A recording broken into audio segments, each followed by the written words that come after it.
Hey, John and Joe, this is William again. This is about the Beatles song, Now and Then. John Perellis's piece about it in The Times, I think, was a really balanced way of talking about how it's a very nostalgic song for Beatles sound of old. I also read Bob Lefsett's take on it. Wow. And absolutely lost it when he said that the song was trash and that Lennon would have hated it. And I think I'm of a similar belief.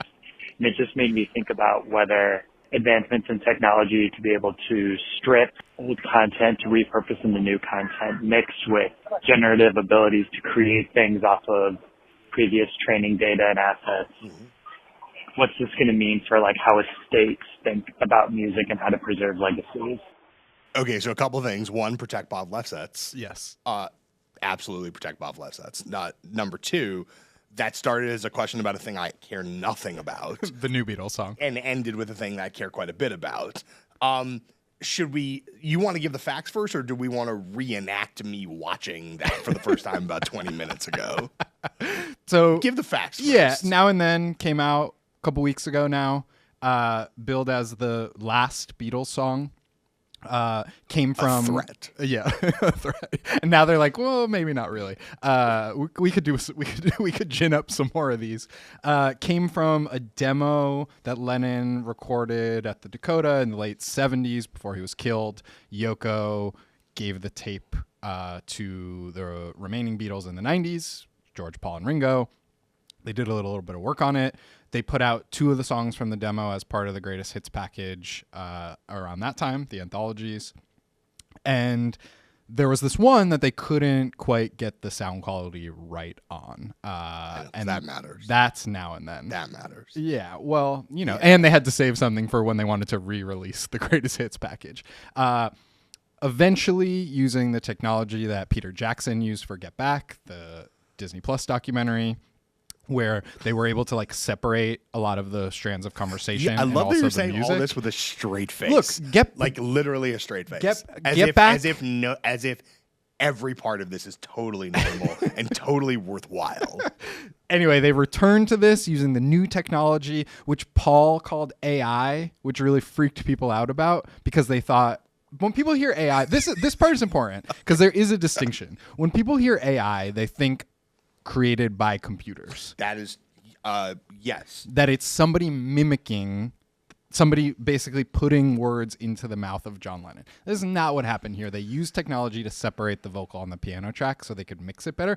Then they added a bunch of other stuff. So they took some of George's old guitar stuff. They recorded some new stuff. They brought in... So it's like a Survivor puzzle. Yeah. Yes. It's Frankenstein for sure. But the weirdest thing they did... Did DJ Mandy produce it? The weirdest thing they did was they made this music video for it. Okay, so right before... look, a couple of things. One, I've basically been on vacation for a couple of weeks, although the fact that I'm sitting in this chair seems to belie that. But anyway, basically been on vacation. But even if I was working my normal 12-hour days... You would have ignored. The odds that I would have engaged with this content are low. But in the spirit of studying up 20 minutes before we recorded... I really wish we could flash back to me watching this for the first time. Yeah. This is not simply heretical, but also hilarious. Yes.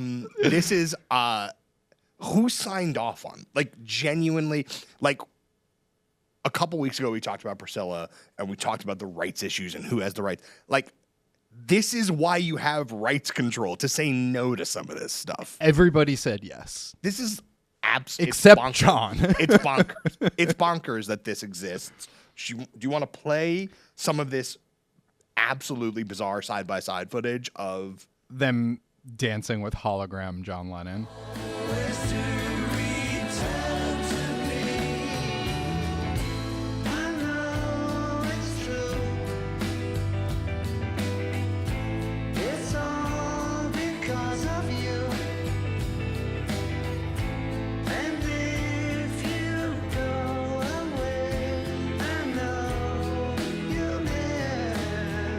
I mean, the meme potential is rich. This is like, when you're seeing AI art now on social media, and it's like Obama as Ice Spice, for instance. I would define Munch as like just a eater or somebody that's like obsessed with you, or it could be a hater. Either way, they still obsessed with you. Like, this is so much crazier than anything happening like on weird Twitter or the dark web. Like the fact that this is like of Chanel. like this is real professional Beatles content, and it looks like It looks worse than the average. It looks worse than this show. it looks worse than Popcast. And we Deluxe. look great. This is not a shot on us No, or no, anyone. but it's the Beatles. It's the Beatles. There's literally, this is like $1 billion enterprise, or at least a 9-figure enterprise. And it literally, like, you could have given this to like one YouTuber who has like 8,000 subscribers and been like, yo, like punch this up a little bit and it would be better. Yeah. Okay, whatever. Beatles are fine. Beatles are fine. The Beatles are fine. The Beatles are fine. John Caramanica. The Beatles are fine. This thing, I'm not of the mindset that like one piece of art / content can sink an entire person's career. Like that is not like, obviously we're not talking about cancellation, but I don't think This that is you legacy ruining. Yeah, Is that what you're getting at? but it is absurd if you think about it as the first piece of Beatles content that maybe an entire new generation is going to encounter them via. If you're thinking You're of imagining like a 9-year-old on YouTube happening upon the Now and Then video. seriously, But they would be honestly, like, it has the quality of most children's television. they would be like, which is ridiculous. George looks cool George is throughout the eras. George literally never had a bad hairstyle. It's true. Never had bad hair. I absolutely respect the hair. Maybe kids would like it because it genuinely does look like most content on like Nicktoons. Is this what Coco Melon is like? I don't know what Coco. I don't know Melon what that is. looks like. But it does look like content made for children. Yeah. And then the footage on the back end of John being like, like it's almost like, so the song is, you told me it's written by John. It's a John song. It's a John song. So it's written by John, but in the video, there's old footage of John essentially meta making fun of everybody else in the video because they're so sober and serious. And he's just like, I'm having a wacky old time. Yeah. Why? What's the why? Why? Like genuinely, what's the why? Money. I know. I watch this and I watch $100 bills flying out the window. We looked it up actually. The Lennons, the Ono Lennon family kept the publishing on this. So Sean, I guess it was Sean's like paying for his next yacht. I don't know. Wow. Have you been on Sean's other yacht? Not on that yacht. This is okay. So I feel like I say this sometimes and it feels like I say it cheaply, but I don't mean it cheaply. Like this shouldn't exist. Yeah, I don't. I might. It doesn't enhance the Beatles' legacy. It doesn't add anything. I'm sure there's some like deep Beatles scholar who's gonna say this fills a hole in like some thing about Lennon's song. Look, I'm not dismissing. I'm not dismissing if you have spent your entire career on Beatlesology and like you see where this fits in the like great, like more power. Here's where it fits. It doesn't. It was written after the Beatles broke up. It's not a Beatles song. Hey yo, It's not a Beatles song. Yeah, that's. Y'all don't It's wanna a hear John that. Lennon solo song You don't wanna- featuring the corpse of George Harrison, the estate, and Paul and Ringo with goofing around. It's the fact that the footage, Paul, there's 90s footage that's video footage, and then there's, I presume, 2023 footage that's video footage. Paul's got the same hairstyle but different colors. Yeah. But Okay, but should what we get to about the bigger question? Yeah, what about like what this means for what For a state, sexy red soundboard. yeah, I mean in like 2075.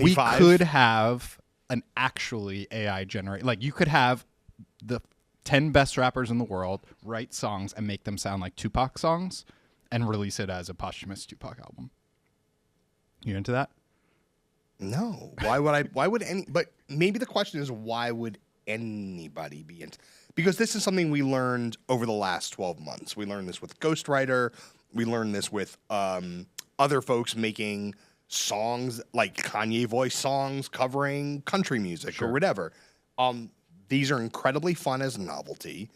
we are a far way away from something that's very serious and potentially like disruptive. Like there was the kid Zubin we talked about. That was maybe like the closest that I think that we encountered of totally new lyrics in a famous person's voice and cadence that sounded maybe kind of credible. Sure. I'm sure there's literally, as we speak, hundreds of these being uploaded online that we haven't heard yet. I haven't felt the threat level yet. You're saying, in essence, professional songwriters or professional rappers setting out on this task. Or like finishing. I mean, we've had this. Like you have Tupac albums that got finished after he died. You have Pop Smoke albums that got finished after he died. Yes.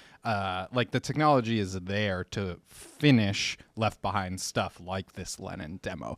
I think leave it alone, release it as is, maybe. I don't know. Agree. There's some like there's a version of this where you collaborating with a deceased artist that you had a relationship with. Well, Natalie Cole's Unforgettable.